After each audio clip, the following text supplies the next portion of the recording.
Terima kasih sahabat Oase, Anda masih bersama kami dalam Oase. Kita lanjutkan kembali nih diskusi kita berkaitan dengan overthinking dalam pandangan Islam itu boleh atau tidak. Baik Kak Alma, kita lanjutkan kembali. Tadi terakhir kita kan sudah menyebutkan penyebab ya dari overthinking itu. Tadi Kak Alma baru sebutin adalah terpengaruh dari setan. Nah terus selanjutnya apa nih Kak Alma? Baik, penyebab overthinking selanjutnya adalah kurangnya manusia itu bertawakal kepada Allah. Jadi ketika manusia itu kurang bertawakal sama Allah, itu menyebabkan overthinking. Kita misalkan melakukan sesuatu nih, terus kita itu udah berikhtiar, tuh sampai dari pagi sampai siang sampai malam gitu, kita berikhtiar, tapi kita nggak tawakal sama Allah, kita nggak berserah diri sama Allah, kita terus mikirin solusinya, kita terus mikirin dampaknya yang akan kita terima saat nanti gitu. Tapi kalau ketika kita bertawakal sama Allah, kita berserah diri sama Allah, kita kan udah melakukan, misalkan kita udah melakukan pekerjaan ini dengan semaksimal mungkin. Dengan kita bertawakal, itu nggak ada tuh pikiran untuk kita gimana dampaknya, gimana nanti bakal jadi apa enggak gitu. Maka ketika manusia itu kurang bertawakal sama Allah, dia itu akan mengalami overthinking. Oke baik, tadi kata Kak Alma adalah manusia kurang bertawakal ya. Nah mungkin sahabat Oase nih ada yang belum tahu nih Kak Alma terkait pengertian dari bertawakal itu apa sih Kak Alma? Baik, jadi pengertian tawakal itu kita berserah diri sama Allah.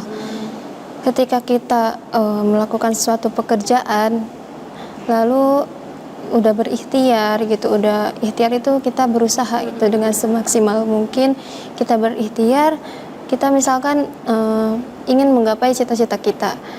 Nah, kita berikhtiar, kita udah belajar, kita udah misalkan kita mau masuk ke perguruan tinggi melalui beasiswa, kita belajar, kita udah daftar.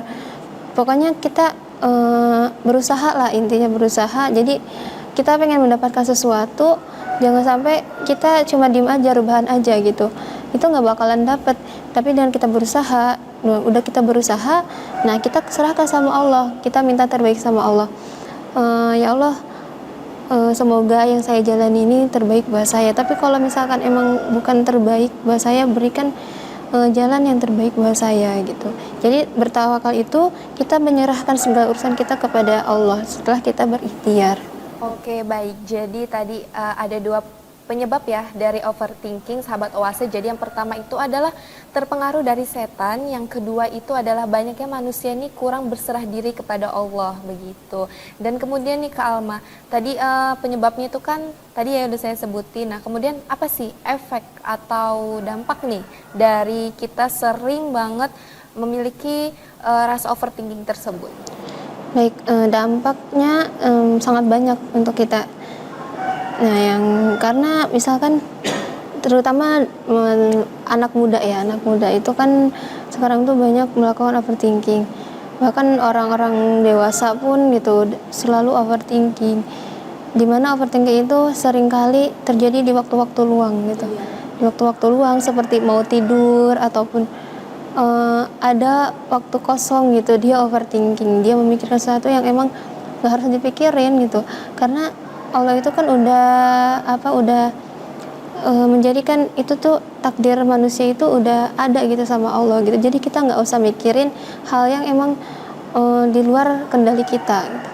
Nah jadi dampak overthinking itu yang pertama, kita itu nggak fokus gitu terhadap apa yang kita kerjakan. Jadi ketika kita overthinking, fokus kita itu kemana-mana.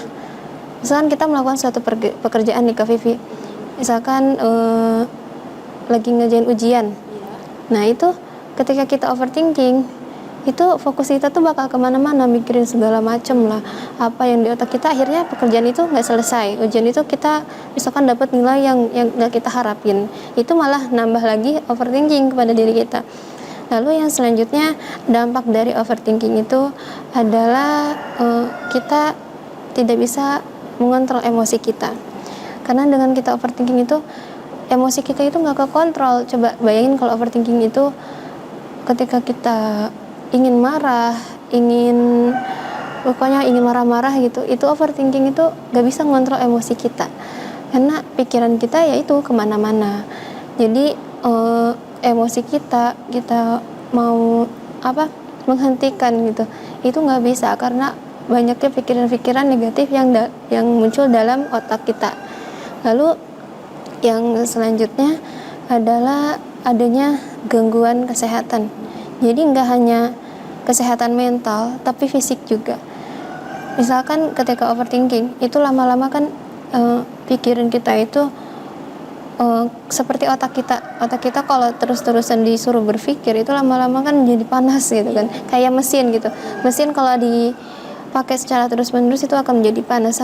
Sama seperti otak kita. Otak kita juga ada kapasitasnya.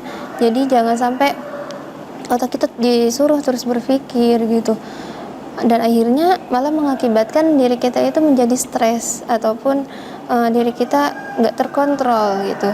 Jadi dengan kita overthinking itu mengakibatkan gangguan kepada kesehatan mental. Nah, begitu juga pada kesehatan fisik. Sering kita lihat orang yang stres juga, kata dokter itu ketika kita stres itu akan mengakibatkan juga ada penyakit-penyakit dalam tertentu seperti lambung ataupun jantung. Itu salah satu penyebabnya adalah dari overthinking yang berujung stres gitu.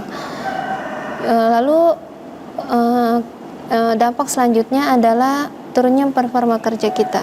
Jadi dengan overthinking performa kerja kita itu turun. Jadi pekerjaan itu nggak selesai-selesai. Karena apa? Karena dengan kita overthinking, kita mikirin yang lain. Akhirnya kerjaan itu nggak rampung-rampung, nggak selesai-selesai. Ya, mungkin itu beberapa dampak dari kita overthinking. Oke, baik. Jadi karena tadi kan salah satu dari dampak overthinking itu apa ya?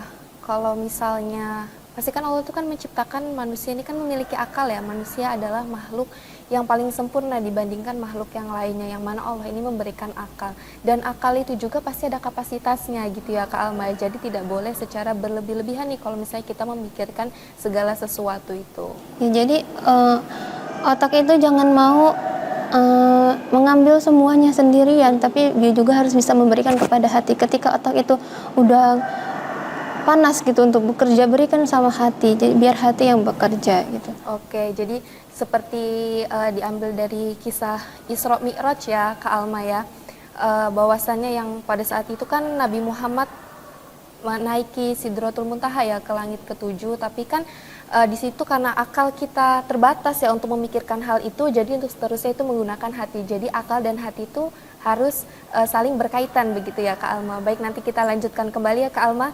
Dan sahabat Oase tetap bersama kami setelah jeda pariwara berikut.